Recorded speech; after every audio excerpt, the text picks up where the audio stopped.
Hi everyone, I'm Jose Rivera, the CEO of CSIA.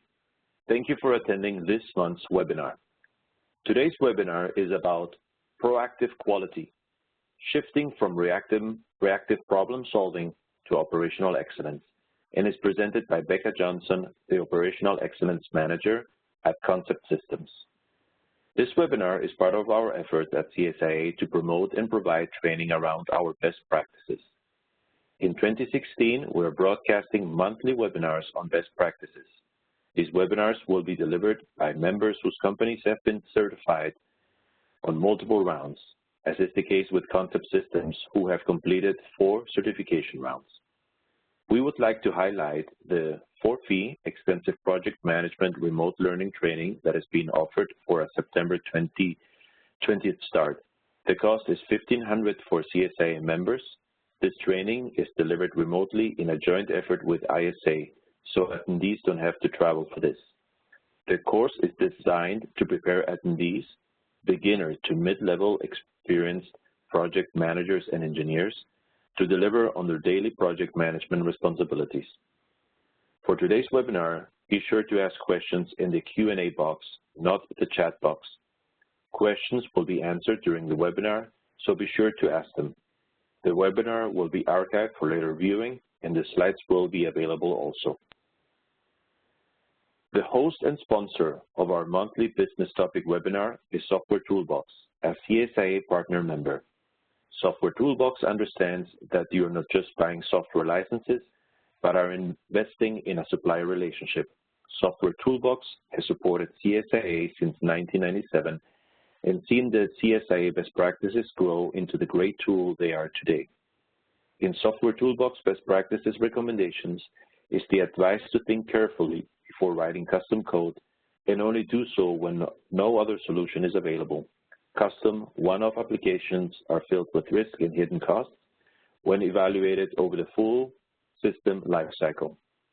Software Toolbox highly configurable, off-the-shelf software products and support services are proven to lower system integration risk.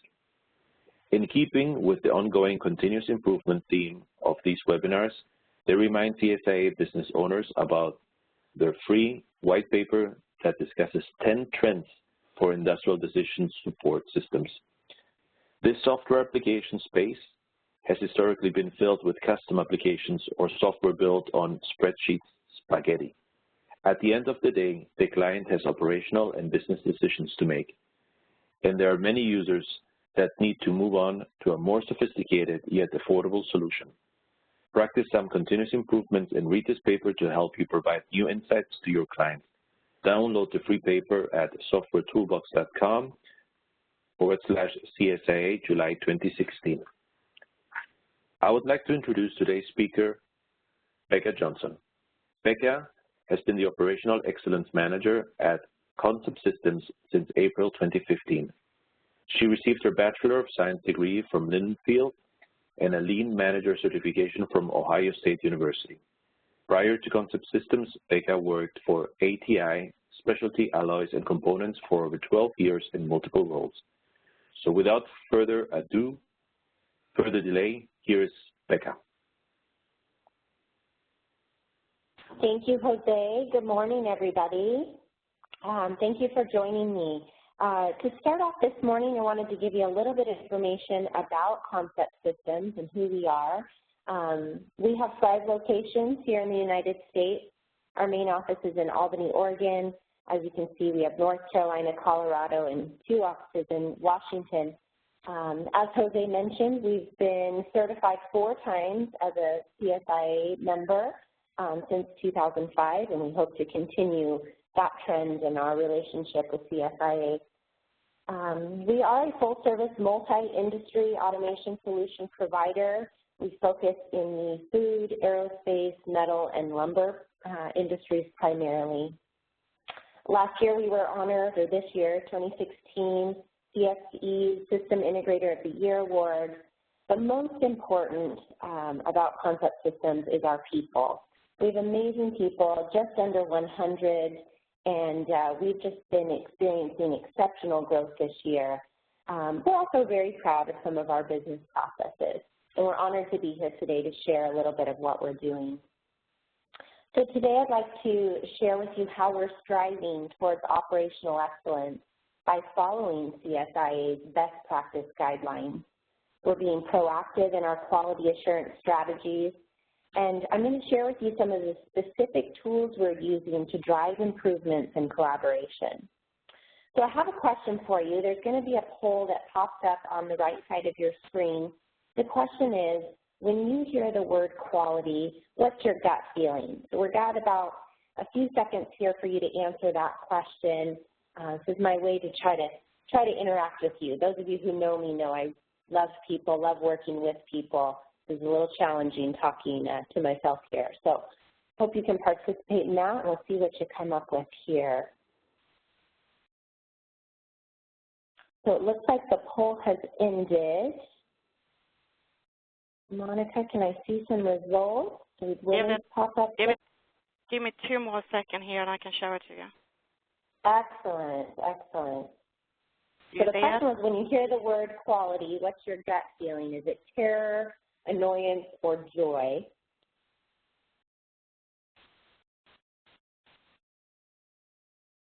Okay, here we have some results. So it looks like some of you said joy. That's quite impressive. 5 of the 34. There is still some terror and annoyance out there as well, and that's what we're here to combat.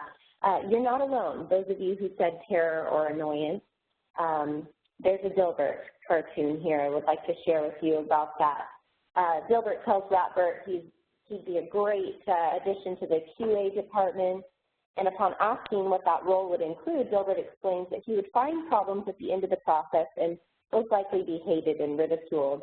And we wouldn't necessarily even fix those problems. We'd just ship it off because we're late and we need to get it to the customer.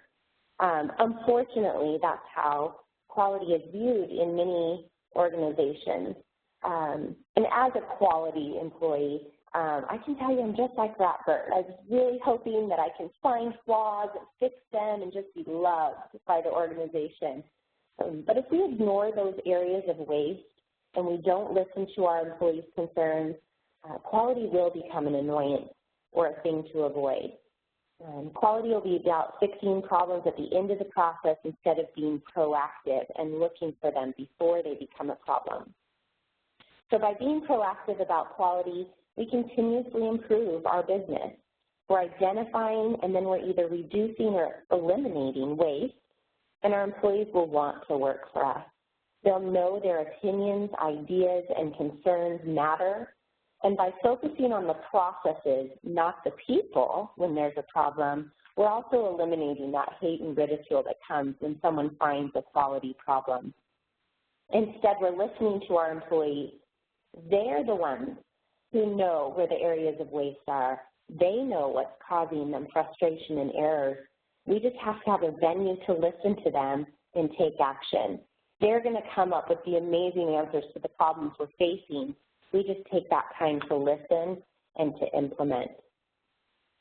So along that theme, as I was building this presentation, I thought I would gather some great examples of some things we've done well. So I asked some of my coworkers, what's been the most memorable improvement we've made? This quote just is so inspiring to me. One of our project managers responded that what she likes most about our continuous improvement program is that the company culture is changing to be proactive instead of reactive. The workforce is getting comfortable identifying errors and areas of improvement in a non-judgmental way, and that we're raising the bar internally by improving our processes, reducing waste, and finding better ways to do things, which of course directly contributes to our bottom line and increases that competitive edge. Please note, I did not tell them the name of this webinar. This tied in quite perfectly. But again, today I'm going to share with you some of the ways that we're being proactive, show you some specific tools that we're using. I'm hoping at the end of today you will see the advantages of the CSIA Best Practices and how they guide your business to be better, as well as maybe some fun tools that you can take back to your companies and use as well. So I'm going to start off with CSIA's 8.0 Best Practice on Quality Assurance Management. They state that quality management is a proactive approach taken by the integrator. It identifies and addresses critical business issues, and it promotes common objectives, client satisfaction, quality assurance, efficient operations, continuous improvement, and financial health. CSIA gets it. They know that quality is not something to be dealt with at the end of a process or a problem to be fixed. It is a continuous improvement process. They've meshed the two worlds together beautifully. Today I'm going to be very narrowly focused on section 8.1, which is continuous measurable improvements. And we like to think of that as it's an attitude, not just a goal. We strive to create a culture that promotes a positive attitude towards improvement. We're not focused on the people or the negative, but we're focused on seeing the opportunities, communicating, following through, making small changes quickly to gain buy-in. And once they see us, once our employees see us make those small improvements, they're going to bring us those bigger problems they're facing. When it comes to those bigger problems, we have a tool called a CI charter, or a continuous improvement charter. And this tool is used for business processes that are not existent or need a complete overhaul or a revamp. Once a team's established, we use continuous improvement, or in other words, lean tools, to identify the current state of the process through to the future state. And that current state process may be as simple as we put a sticky note on the purchasing manager's desk to order a part. But we identify what's that current state, we flow it through to a future state of what we want it to look like. But this CI charter is really the starting point. It's a way for us to truly identify what is the problem we're addressing. So we'll have team members, you can see here. The team should have at least one representative from each of the affected departments, and should also have one outside perspective. As many of you may be caught on, I've only been with Concept Systems for a little over a year now, and before that I was not in a control systems integration world. This is very new to me. All those processes are new and exciting, so I bring that outside perspective. But you may bring in somebody from HR when you're working on an operations problem. But then our problem statement section is where we just really get to hear our employees. It's documented, it's fact-based, we're on the same page, have the same understanding because it's written. Then we move down here to the business case. The business case should have some type of return on investment. We're going to be spending time and energy improving this process. We'll take people into a conference room maybe once a week for an hour. That's going to cost the company some money. So we want to make sure there's going to be a return on that investment. It shows employees that we value their time as well. And then how are we going to measure our success? So those metrics may be things like time. Time is critical in our industry. If an engineer is spending 20 hours on something, year before it's 20, year after may be a goal of 3 hours. So those would be your metrics. It might be inventory, it might be square footage, could be your win rate with opportunities. So you come up with some type of metric, how you're going to measure your success. Then in the bottom corner there, you'll see project scope or boundary. I'm sure all of you have experienced times when you start working on improving a process and all of a sudden your scope has completely changed. You've discovered something upstream or downstream from the process, and now we're no longer focused where we should be. What that project scope does is it keeps us focused. And we utilize what we call a parking lot. It's just an area on the whiteboard or an area on a piece of paper that when somebody gets going on problems upstream or downstream outside of the scope of our charter, we write it down. It's amazing how impactful it is when somebody can see that it's written and you've acknowledged that they've said something, and you're going to address it later, but we're going to stay focused here. So that's what that project scope area does for us. Then we have check and act. I'm a huge proponent of Plan, Do, Check, Act, PDCA. You make a plan of measurable milestones. You go do it, and then you check your progress. If you're off track, we do some adjustments. We take action to either set up a new plan or to develop actions to get us back on target. Our template starts off with a 30, 60, 90 days. Sometimes that's not realistic. We've modified those. Sometimes they're 3 months, 6 months, 9 months, depending on the complexity. So don't feel boxed into a tool like this, but we really, really enjoy it to ensure that we're on the same page, we're on the same team, we're working towards the same goal. So I'd like to share with you a specific example of one that we've done at Concept Systems. I know this is small, I'm going to walk you through it a little bit, but we created a charter for our material disposition process. We didn't have a process. When something was damaged, incorrect, or an extra piece, it either sat on the shelf, or it was haphazardly returned, or it was thrown away, but there was no formal process. There was no real ownership, and there was very little traceability. So that was our problem statement. We just didn't have a process. Our business case, we had about $50,000 worth of parts that were just sitting in our shop, taking up valuable floor space, and so that ties right into our key metric. Square footage is important to us right now as we're growing. We have a small panel shop. We don't have a lot of room, and we are busting at the seams.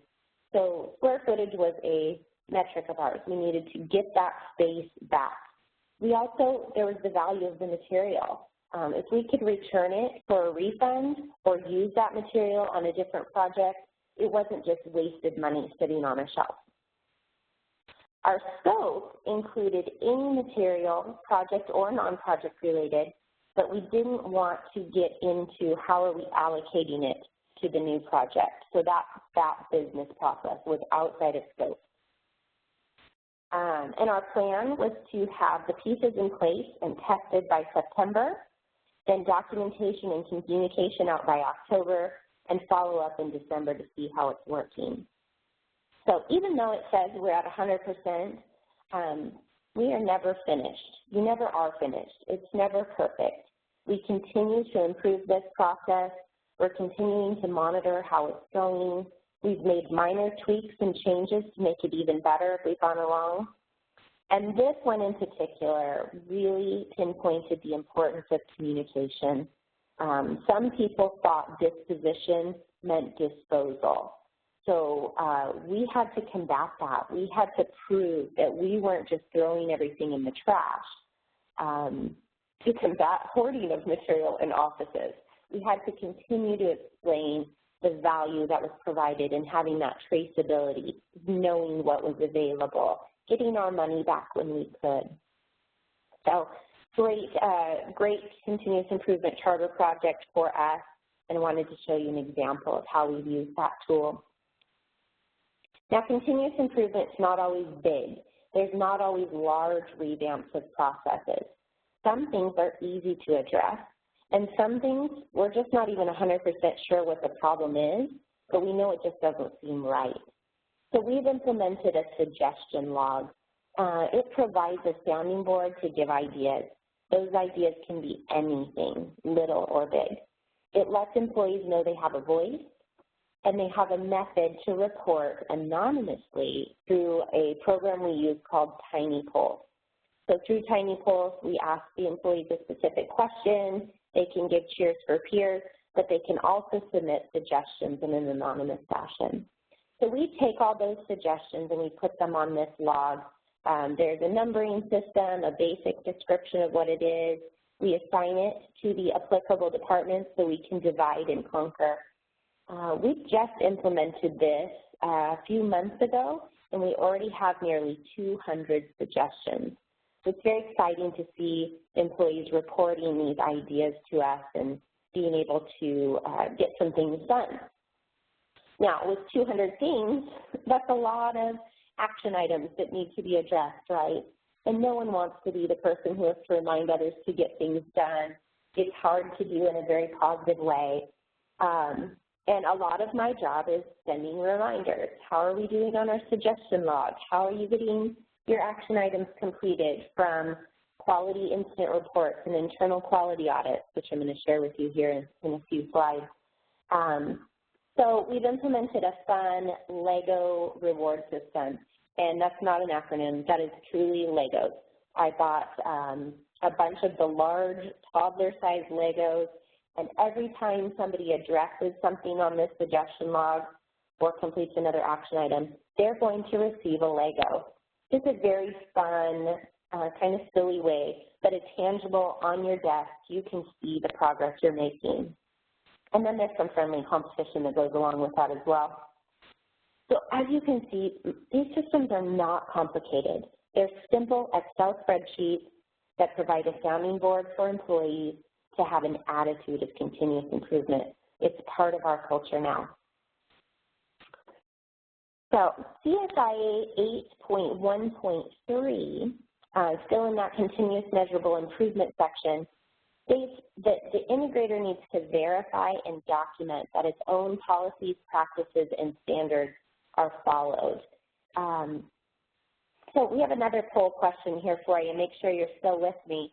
What level of documentation do you have? A, none, B, a few, C, the perfect balance, or D, we have so many documented, we've lost track. So got a few seconds there to provide your answers. Love to see what you guys have at your site.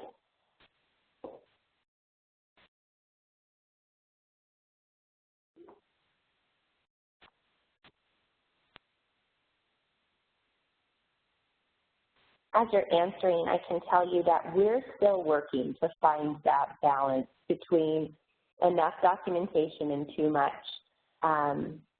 We have quite a few. Let's see here. It looks like most of you have a few, so that's good. A few of you are kind of where we are. We've got so many we've lost track. So good mixture here. Like I said, we're still working to find that balance as well. If you have too many, they're difficult to follow, and when you improve a process, it's challenging to make sure they're all updated. But as you saw through the continuous improvement charter for material disposition, we didn't have a process. So that was a great way to develop one and get it documented. So for those of you who have just a few and maybe feel like you need a little bit more, that's a great way to get to there. Once you have your processes documented, then you need to really address this section 8.1.3. How do you make sure that they're being followed, and how do you handle corrective action? So we use internal quality audit. They're one of our most proactive ways we can go about continuous improvement. We create a schedule at the beginning of the year for procedures we'd like to audit, and most are based upon areas we scored lower on with our CSIA external audit. Yes, even though we're certified does not mean we have perfect scores. So there are areas that we can improve on, and most are based upon, I already said that. But other processes besides those we scored low on are processes that we've heard are slipping. So somebody will give us a heads up. I think we're slacking in this area.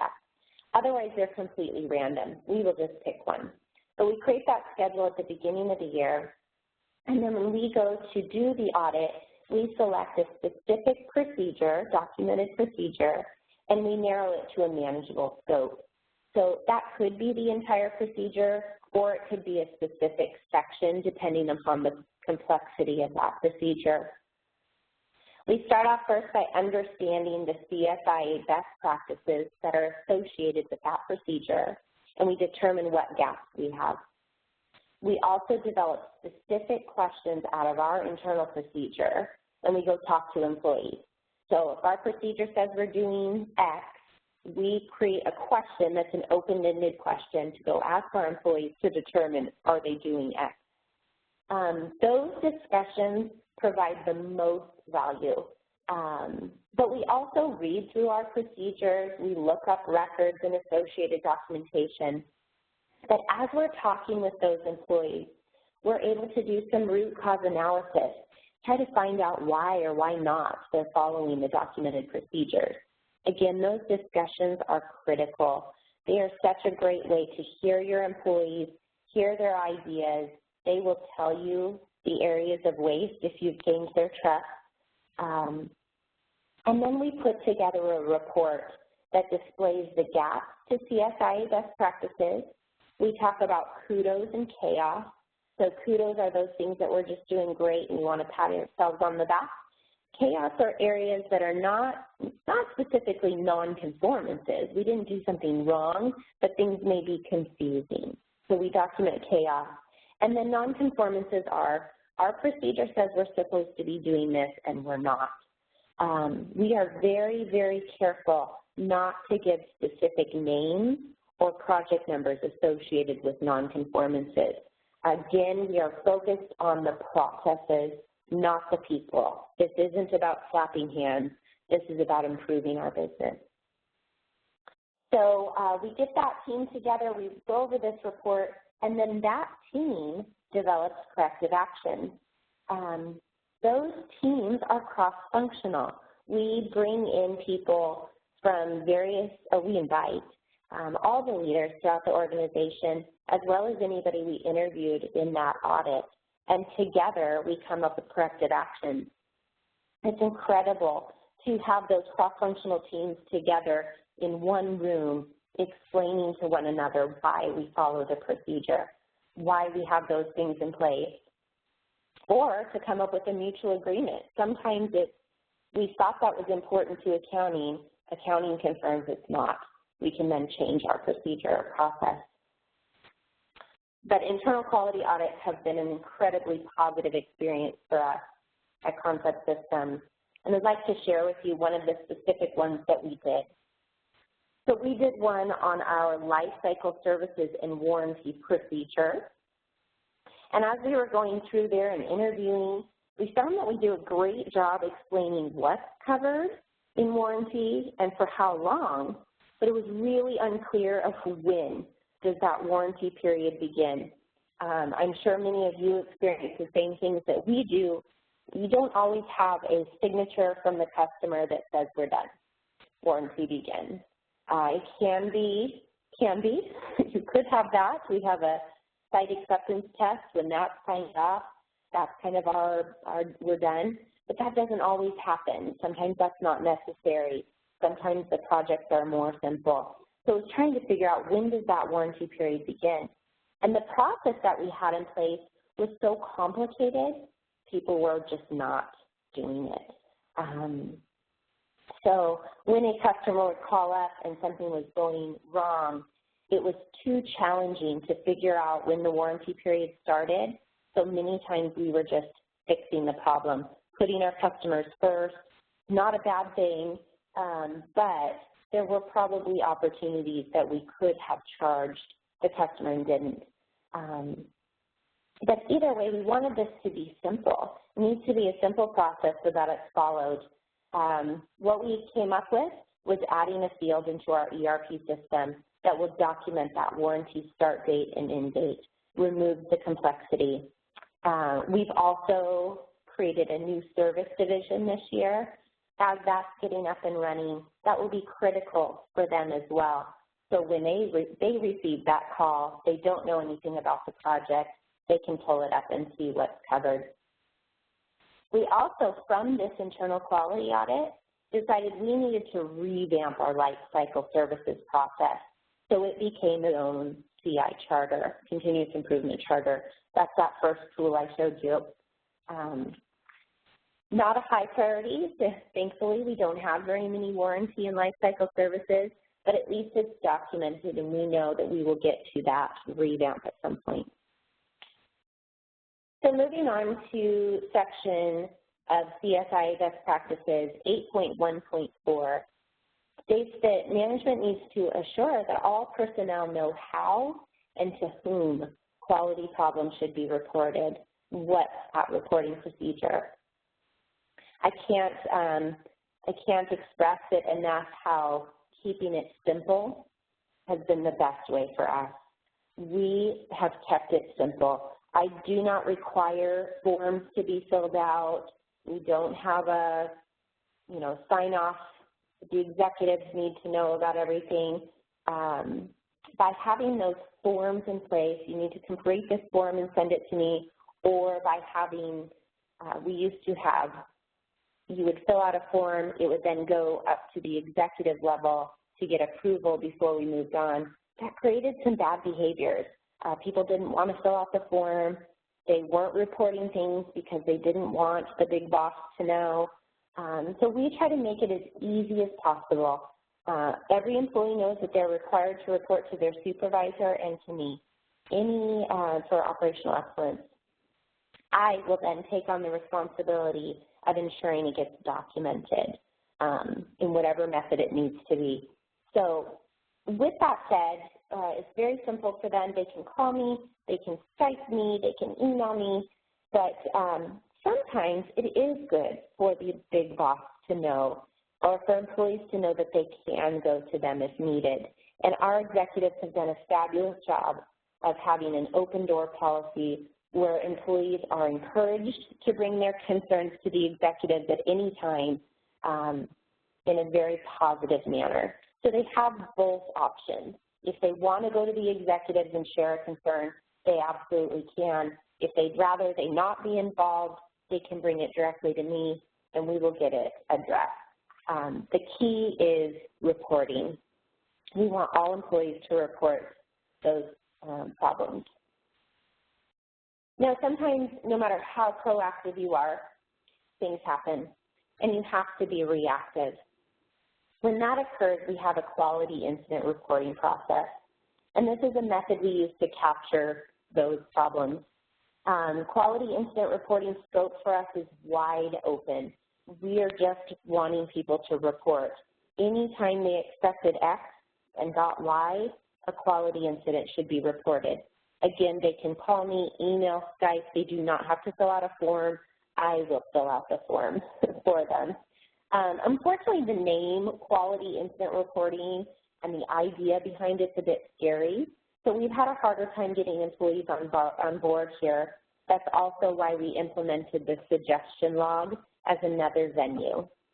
But I have a handful of employees who report frequently, and we've been able to get more supporters with each quality incident report, or QIR, that we complete.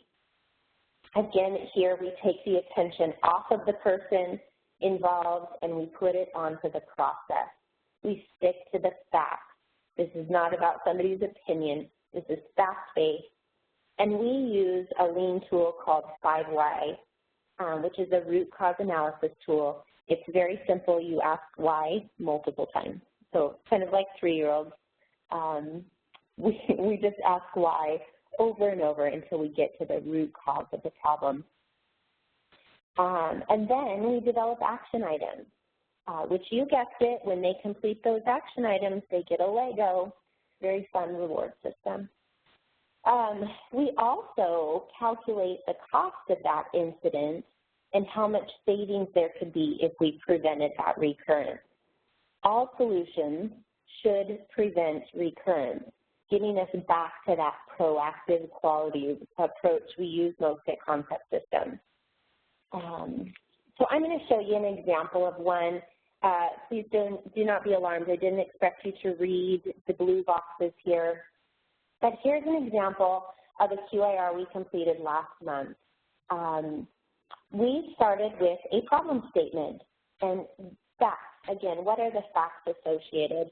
And the fact here was that material was shipped to our Albany department instead of Seattle, and then it sat on a shelf for 2 weeks before the project manager made a call and found it in Albany. So that was the problem. So we started with the first why. Why did the part ship to Albany? Well, the vendor just messed up. All the paperwork was in order. The vendor sent it to the manufacturer. That manufacturer worked with us frequently, so they just assumed it was Albany without checking the paperwork.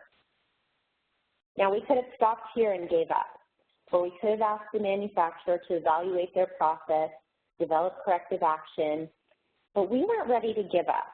We wanted to dig a little bit deeper here. So we looked at why did the material sit on a shelf for 2 weeks? And it turns out that's our process. We followed it very well. All project-related material is labeled and put on a shelf, and to get it off the shelf, either the shop technician, we have a panel shop, they request it because they're ready to build, or an engineer sends a packing list to receiving. So the first green box you'll see is our first action item. We decided to review our receiving process in Albany to develop a checking system to ensure the material was in the correct location, and a communication plan to the PM when their material arrives. So very simple, hey, we're going to tell you when this is here and we're going to confirm it's in the right place. But we didn't want to stop there either. What I love about 5 whys when it comes to quality incidents.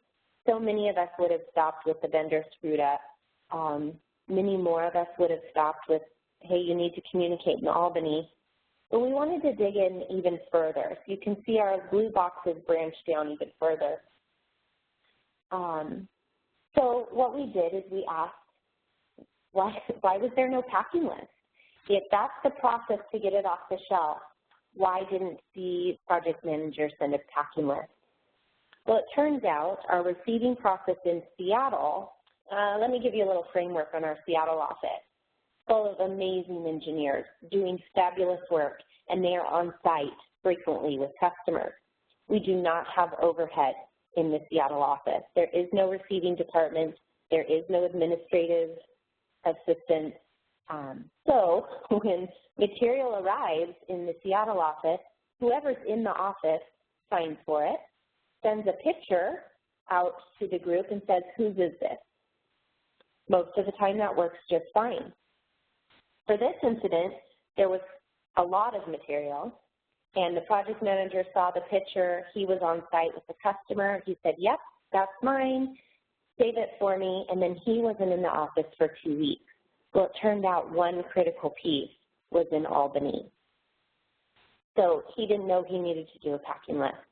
You can see there's another green box at the bottom there, and that's where we decided maybe we need to change that process of receiving up in Seattle so that we have some kind of check and balance. Did we really receive everything we were supposed to receive? Is it in good condition? Did we get the right part? So those were the corrective actions that came out of this quality incident. You can see them here. I put them on the next page. Our action items are specific. There is an owner. There's a target completion date. Come up some great things. But we also wanted to evaluate the costs associated. Now this is not, working with engineers, you really want your math to be accurate. It's not. It's very hard to quantify a lot of these incidents, but we do our best. So you can see here we calculated, we spent time in a room together. A few of us got in a room together for about an hour, and we did this 5-why analysis. That cost the company money. We were not getting paid by a customer for that time. So we wanted to capture that. Then there was also costs associated with expediting the shipping, even though the vendor paid for it. So cost us money. There were delays with the customer, which is so hard to quantify, but we gave it a stab. And then we had an engineer running around for an hour trying to find his part. So there's waste. That was waste. And so we quantified it here in a very soft way. And then we asked ourselves, how often does this happen? If we could prevent this from happening again, how much money could we save in a year? And we decided it happens about once a quarter. So you can see very rough numbers. I try not to get people too wrapped up in what those numbers are or how accurate they are. But again, I want people to know that I value their time. I value it so much. I'm taking away from billable project work. That if we take that time to address these problems and be proactive, we're going to save the company money, which will result in more profit down the line. So that's how we handle quality incident reports. Want to remind you, get back to CSIA Best Practices 8.1.4 stated that management should assure that all personnel know who and how to report quality problems. We did a large campaign in April called Follow It or Fix It. It was really a discussion. We just wanted to ask our employees, what are the benefits of having documented processes? And we listened. And then we asked them to tell us what areas of waste they see in our processes, and we listened. And then we went over roles and responsibilities. It was very confusing of who's responsible for doing what. People knew they should report problems, but when it came to our documented processes, our document owners were unclear what their role was. So we also took time during this campaign to clearly explain, document owners, you own the content of those procedures. In quality, we're going to take care of typos and formatting and getting things published and being proactive in helping you get procedures updated. So that was incredibly beneficial. Another tool that we have is within SharePoint. We use SharePoint to manage all of our document control. And they have wikis is what they're called. And those could be work instructions, they could be procedures, they're just a written process. But at the bottom of each of those written processes, you can write a comment. That can be anything from, hey, I see a typo, to, are we going to revamp our MSDS process to align with global harmonization, which is what this comment is. You type that comment in, when you push save, it automatically sends an email to the document owner, and it's flagged for them. And in quality, we're able to filter by those comments and make sure they're getting addressed. That's just another method that we've put in place to encourage employees to report problems that they see. And you guessed it, every time they address one of these comments, they also can earn themselves a Lego. So super fun way. We try to implement fun while improving business processes. We really want our employees to know they have a voice and are heard. So with that, here's my contact information. I would love to hear your ideas, hear about your trouble areas, what's working, what's not. Any questions you have, things like that would be great. But I want to leave you with today that the CSIA Best Practice Guideline is so integral in your improvement processes. It really does help you be a more successful company. It guides you in that right direction. And listen to your employees. They know where the waste is. They know where the opportunities are for improving, and they're going to want to work for you if they know they have a voice and they're being heard. So with that, I'll hand it back over. I appreciate you all joining me today. Thank you for spending the time this morning.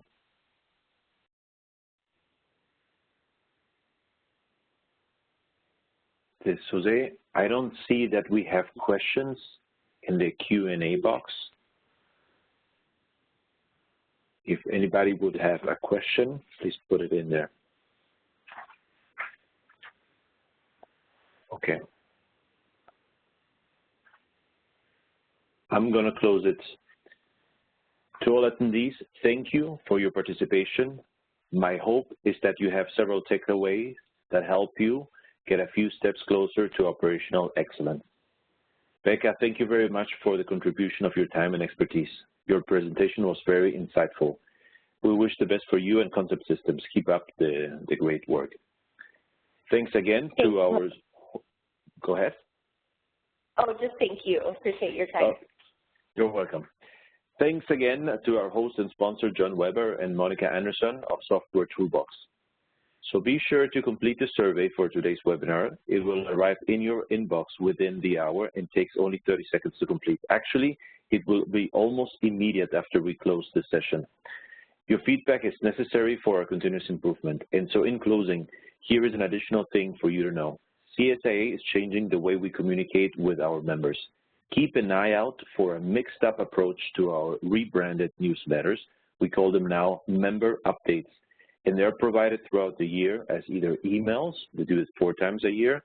We do it in print 2 times a year, and in around the middle of August, you should be getting the first print version, and live broadcast to all our members. This will be done about 3 times a year, 30 minutes each. I also plan to provide a 1-minute verbal video summary of the member updates. So you saw the first one for July. And number 2, keep in the know. Check our website periodically. We're doing a lot of changes and we're doing a lot of updates, so stay in the know. This is Jose Rivera, CSIA CEO. Thanks again for attending, and goodbye.